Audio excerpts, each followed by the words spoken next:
ওয়েবলাইট প্রোতে তোমাদেরকে স্বাগতম। আজকে ওয়েব ডিজাইন এবং ডেভেলপমেন্ট টিউটোরিয়ালের 16 নম্বর পর্ব। এই পর্বে তোমাদেরকে আমি প্রোডাক্টে লিংক অ্যাড করে দেখাবো, যে লিংকে ক্লিক করলেই বা প্রোডাক্টে ক্লিক করলেই আলাদা পেজে নিয়ে চলে যাবে, আর সেই পেজে তোমরা প্রোডাক্টের ডিটেলস দেখতে পারবে।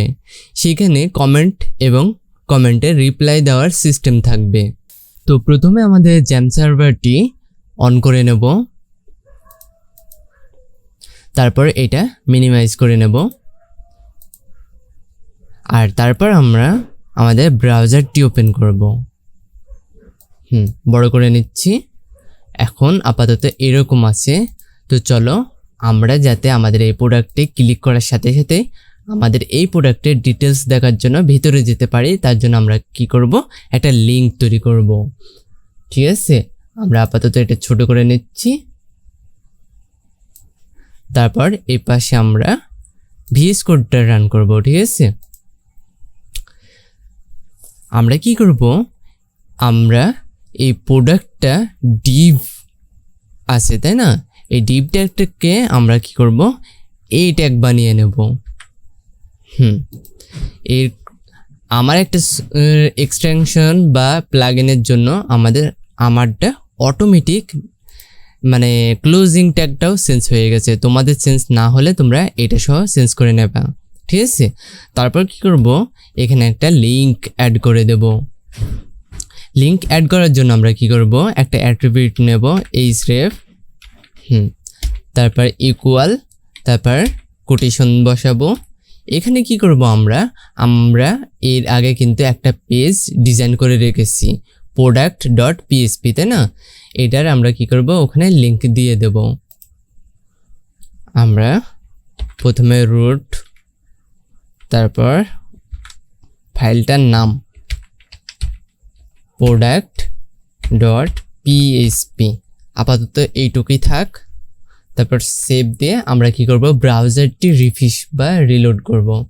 দেখো একটা প্রবলেম হয়েছে কি, আমরা যখন এটাকে এই ট্যাগ বানিয়েছি তখন আমাদের ডিজাইনের একটু পরিবর্তন হয়ে গেছে। লেখাগুলো দেখো আমাদের ব্লু হয়ে গেছে তাই না, আর প্রত্যেকটার নিচে আন্ডারলাইন হয়ে গেছে। আমরা আগে এইটার স্টাইলটা আগে চেঞ্জ করে নেব। তো আমরা যেটা আমাদের এই ট্যাগটার ক্লাস নেম কি আছে, প্রোডাক্ট, এটা আমরা কি করব, কপি করে নেব। কপি করে নেওয়ার পর আমরা আবার এখানে ক্লিক করার পর আমরা কি করব, আমাদের সিএসএস ফোল্ডারের ভিতর ওপেন করব। তারপর style.css এটা আমরা কি করব, একটু বড় করে নিচ্ছি।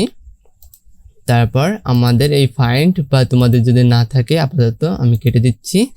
Ctrl+F চাপলেই তোমাদের এই অপশনটি চলে আসবে। এর ভিতরে কি করব, আমরা প্রোডাক্টটা লিখে দেব, তাহলে আমাদের কি করব, এইটা পেতে সুবিধা হবে। ঠিক আছে, আমরা এর ভিতরে কি করব, টেক্সট ডেকোরেশন নন করে দেব, আর কালার করে দেব ব্ল্যাক, তারপর সেভ দেব। এখন আমি এটা ছোট করে নিচ্ছি আর ব্রাউজারটি বড় করে নিচ্ছি।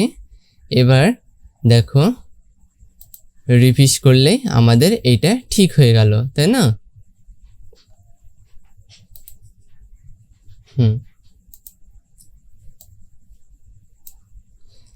তারপর আমরা কি করব, এখানে ক্লিক করব।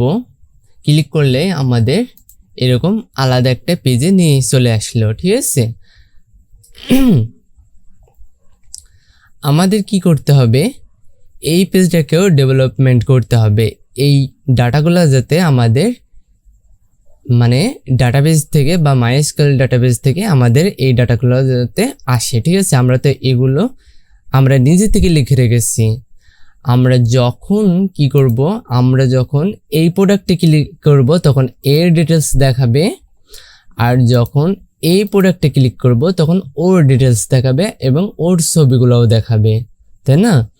আমরা কি করব, ওগুলা পরবর্তী ভিডিওতে দেখব। আজকের ভিডিওটি এই পর্যন্তই, আর বড় করলাম না। ভিডিওটি ভালো লাগলে অবশ্যই একটা লাইক এবং কমেন্ট করতে ভুলো না। চ্যানেলে এখনো পর্যন্ত সাবস্ক্রাইব না করে থাকলে অবশ্যই একটা সাবস্ক্রাইব করে দিও।